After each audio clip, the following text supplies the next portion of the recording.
رزق کے دروازے اللہ نے اس کے لیے کھولے، اور یہ ہمارے ساتھ بہت تعاون کرتا ہے، بہت ہی تعاون کرتا ہے، اللہ اس کو جزا خیر دے۔ بلوچ آدمی، آج سے تقریباً 26-27 سال پہلے جامع فاروقی میں جب میں پڑھا رہا تھا تو عبد الرحیم رحمۃ اللہ علیہ بریلوی اس نے تنگ کیا، غضب کا مناظر تھا، بہت مضبوط عالم تھے۔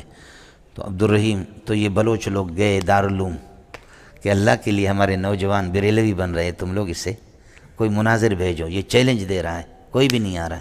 دارالعلوم والوں نے کہا ہم ایسا غلط کام نہیں کرتے۔ پھر گئے بھی نوری ٹاؤن میں، انہوں نے کہا ہم بھی ایسا غلط کام گناہ کبیرہ کا نہیں کرتے۔ کہا جائے کوئی بریلوی بن جائے، کوئی مشرک بن جائے، ہم لوگ مناظرہ کا کام نہیں کرتے۔ سمجھ شریف میں ہے کہ یہ کام نہیں کرتے۔ آخر کار کیا ہوا؟ آخر کار ان کو کسی نے بتایا کہ کوئی پاگل ہے جامع فاروقی میں، اس کے پاس جاؤ۔ میں متول پڑھا رہا تھا، یہ آگے سرخ گاڑی 4x4 گاڑی اس کی اس وقت تھی، اب تو 50-60 لاکھ کی گاڑیاں ہوتی، اس کے پاس 1-1.5 کروڑ کی گاڑیاں ہوتی۔ تو یہ آگے کہیں تو بلوچی منگا واجب بلوچوں، سمجھے؟ تو کہیں گے بلوچی منگا بلوچوں، میں نوجوان میں ضرور ہوگا گمراہ بہ گئے، نوجوان ہمارے گمراہ ہو رہے، اور وہ کئی سال سے چیلنج دے رہا، کوئی دیوبندی تیاری نہیں، وہ تکڑا تھا، غضب کا تکڑا آدمی تھا۔ میں نے کہا تم شام کو آ جاؤ، مجھے لے جاؤ، ابھی چلے جاؤ۔ 3 دن کا اس کا جلسہ تھا۔ میں نے کوہستانی مولی عبد الرحمن کو اٹھایا، کچھ اور، میں نے کہا لڑائی ہوگی، دیکھیں گے، میں مناظرہ کروں گا اس سے، دیکھوں گا کہ اگر میں غالب ہوں اور وہ مغلوب ہے تو مجھے ماں کی گالی دے گا، تم لوگ کچھ بھی نہیں کر رہے، پھر مناظرہ کریں گے۔ اور اگر میں نے دیکھا کہ اس مضبوط عالم ہے، مجھے پھنسا رہا، تو میں ماں کی گالی دے دوں گا، پھر لڑیں گے۔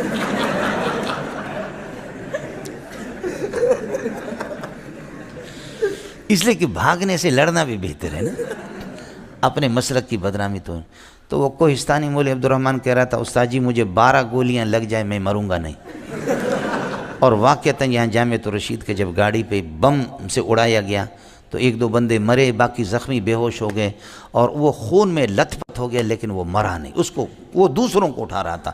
بعد میں لوگوں نے کہا کہ تمہارے اپنے سر سے پورے بدن سے یہ کہ خون ہی خون ہے۔ اچھا کوہستانی تو کوہستانی ہے، سمجھی؟ تو حضرت کو میں نے اٹھایا، مولی عبد الرحمن ہمارے شاگرد تھے، لمبے تھڑنگے کوہستانی کو، انہوں نے کہا استاد جی فکر نہیں کرو، صرف اشارہ کرنا۔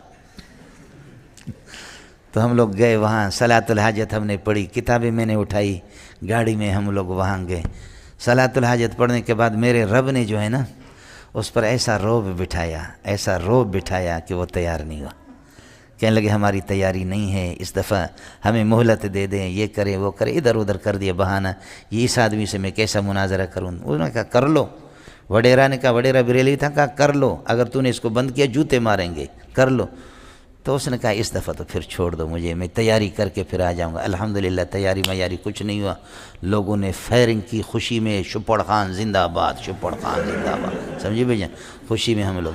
اس کے بعد اس کا فارم تھا، مرغی فارم تھا، یہ جب بھی آتا تھا 10-10 15-15 مرغیاں ذبح کر کے لاتا تھا، میں بھی کھاتا تھا، ہمسایوں کو بھی دیتا، دوسرے اساتذہ کے گھر پہ۔ میں نے اپنے بیوی بچوں سے کہا دعا کرو اللہ بریلویوں کو زندہ رکھے، یہ بریلویوں کے صدقے میں آپ کھا رہے ہیں، سمجھے بھائی جان، اور یہ نہ ہو تو یہ ہمیں کہاں کھلاتے۔ لیکن اب الحمدللہ ہمارا اتنا احترام کرتا ہے، اب تقریباً 27-28 سال ہو گئے کہ میرے غلام ہے، سمجھو کہ زر خرید غلام، بہت احترام کرتے ہیں، اللہ ان کو جزا خیر دے۔ اور کبھی ہمارے ایمرجنسی میں ہمیں 1-2 لاکھ کی ضرورت ہوتی ہے، وہ ہمارے ساتھ تعاون بھی کرتے ہیں، بہت اچھا تعاون کرتے ہیں، سمجھے۔ لیکن هل جزاء الاحسان الا الاحسان فبأي آلاء ربكما تكذبان، سمجھتا ہے، احسان تو احسان ہے مولی صاحب۔ تو حضرت پھر عجیب بات ہوگی،